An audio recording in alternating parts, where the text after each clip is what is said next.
Hello friends, இன்றைக்கி நம்ம உருளைக்கிழங்கு பச்சை பட்டாணி குருமா செய்ய போகிறோம். காஞ்ச பச்சை பட்டாணி 8 மணி நேரம் ஊற வச்சு எடுத்து வச்சுருக்கேன். அது கூட உருளைக்கிழங்கு தோலை சீவிட்டு எடுத்து வச்சுருக்கேன். முழுகிற அளவுக்கு தண்ணி சேர்த்து குக்கரை மூடி போட்டு 3 விசில் விட்டு ஆஃப் பண்ணிவிடுங்க.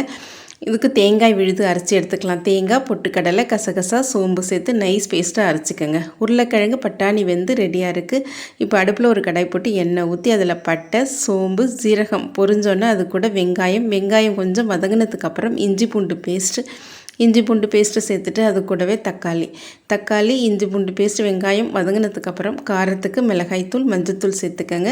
இது கூடவே இந்த டிஷ்ஷுக்கு தேவையான அளவு உப்பு சேர்த்துக்கோங்க. உப்பு சேர்த்துட்டு இது கொஞ்சம் நல்லா வதங்கி பச்சை ஸ்மெல் போனதுக்கப்புறம் தண்ணி சேர்த்துக்கோங்க. தண்ணி சேர்த்து கொஞ்சம் கொதிச்சோன்னே அது கூட வேக வச்சு வச்சுருக்கிற பச்சை பட்டாணி, உருளைக்கிழங்கு இது கூட சேர்த்துக்கோங்க.